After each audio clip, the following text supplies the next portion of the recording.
say this to all of the committee before this meeting. I said it at the beginning of this meeting. We are only dealing with what is in the report. And whilst I know some Chair, of you I might have want raised to issues. deviate, Chair, these issues are connected. but we could say everything's connected to everything, but actually we're only here to discuss this report. So if colleagues can please just keep it to the events that are reflected back in this report.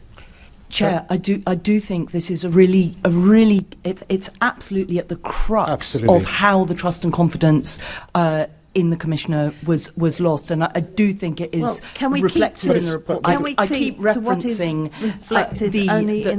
the paragraphs. Have you any other questions? I was just very keen to hear back from the Mayor in response to what Sir Tom said. Let's be clear. The terms of reference that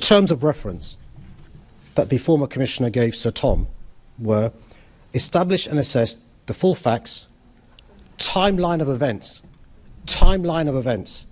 and circumstances which resulted in the stepping down of Dame Cressida as Commissioner. In the timeline of events and key facts are the series of terrible scandals. Now, the fact that Sir Tom's chosen to ignore them speaks volumes. No. Sir Tom. I haven't ignored them, and my terms of reference were not given to me by the Commissioner. They were given to me by the Home Secretary. Yeah. I'll make my point. So the Home Secretary is saying to Sir Tom, establish and assess the full facts. Look at the timeline of events, and the point that you're making, Caroline, is... Mr Mayor, we are keeping just to what is in the report. We're now going to move over to my next colleague, Assembly Member. I thought you said you'd finished. I have finished. I have finished. There we are. Thank you. I have finished. But it would have been polite to let the Mayor finish his sentence. Well, we could be sat here all day talking about things other than the report, which isn't what we're here for. Sorry, Sir Tom. May I just add? Sorry, I couldn't finish, but Sir Tom can be brought back in. Well, because he's only talking about the report. I'll be very brief. The factual matrix is described in the report, but the factual matrix is relevant to the conduct of the parties and whether the Mayor was justified on the 10th of February of communicating through his staff that he was about to make an announcement that he had lost trust and confidence in the Commissioner. And the critical period is between the 19th of January and the 10th of February. It is indeed. Assembly Member Neil Garrett. Mr Mayor, did you ask the Commissioner to act unlawfully or outside her powers? No. Sorry, could you switch your microphone on? I believe you've finished getting your drink. Appreciate it, sir. Thirst-inducing conversation. So did you ask the former Commissioner to act unlawfully or outside her powers? No. So this is specifically, obviously, in relation to the meeting of the 2nd of February.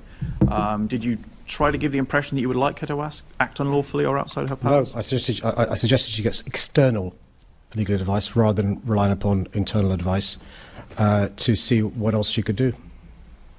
You didn't try to put pressure on her or get anyone in your team to put pressure on her to act in a way which you obviously would know would not be within her powers. No, and the minutes that were taken, which don't say that either.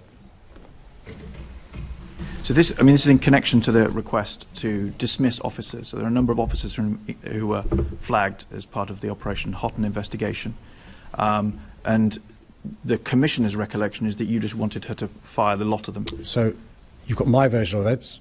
Well, I'm putting it to you so you have an opportunity to respond. Yeah. You've got my version of events, the Chief of Staff's version of events, the Deputy Mayor's version of events.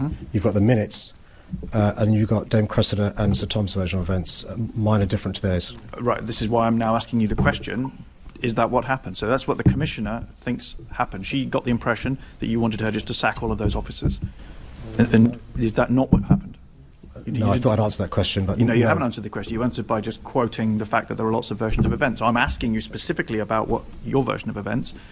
So did you make any requests in relation to getting rid of those officers, including, as you would know, some of those officers had already been through a process with the IOPC and had already been cleared? What I said publicly and to Dame Cressida is the public could not understand why some officers have been promoted, many officers were still serving, and she'd accepted the IOPC's version of events. I'd suggested that she gets legal advice, external legal advice, in relation to the position. They're probably are two conclusions that have been reached. The legal advice would have said, actually, Dame Cressida, there's nothing else you can do. And that would be a virtue in relation to the Commissioner showing she's trying her best to address serious issues. The second thing the legal advice may have come back with is actually there are things you can do to, in relation to that. Dame Cressida was not minded to get that external legal advice, and that's one of the things I was suggesting she should do. But even in public, though, your public comments are that all of those officers, people can't, I think your quote was, no, the public can't understand why any of those officers are still there, but surely you knew that some of those officers had been investigated and cleared. No, the public couldn't understand. The public still can't understand. But you knew that some of them had been investigated and no, cleared. So what did you think should happen with those officers? Well, no, that's a point of legal advice, because I've given you two examples. On Child Q, Sorry, the IPC said... Some of those officers, you surely knew this at the time and you certainly know it now, some of those officers had already been investigated by the IOPC and had already been cleared or found no case to answer. What did you think should happen with those officers? Well, no, all we had was the IOPC report. My point being is, what the Commissioner should be doing is to give confidence to the public about the way the police are policed. That's part of the... sacking officers who've been cleared? Because that's what she thinks you wanted her to do. Those are your words, not mine. I'm putting them to you because you're not really answering, you're not engaging with the point that I'm making. Some of those officers, we assume, have been involved in serious wrongdoing and need to be investigated. I think all of us in this room would share the idea that unfit officers need to be removed, but you can't just sack people who have been found to have done nothing wrong. The Commissioner's view is that that's what you wanted her to do. Well, let's be clear. So what do you think should happen, specifically with those officers whose name came up in relation to that investigation, but who had been investigated and cleared? Let's be clear. I don't agree with you when you say those officers have done nothing wrong. So we disagree there, and I think London is with me, not with you. So when the IOPC cleared them, you think they were wrongly cleared? Well, your words were, those officers have done nothing wrong. My view is those officers have done something wrong.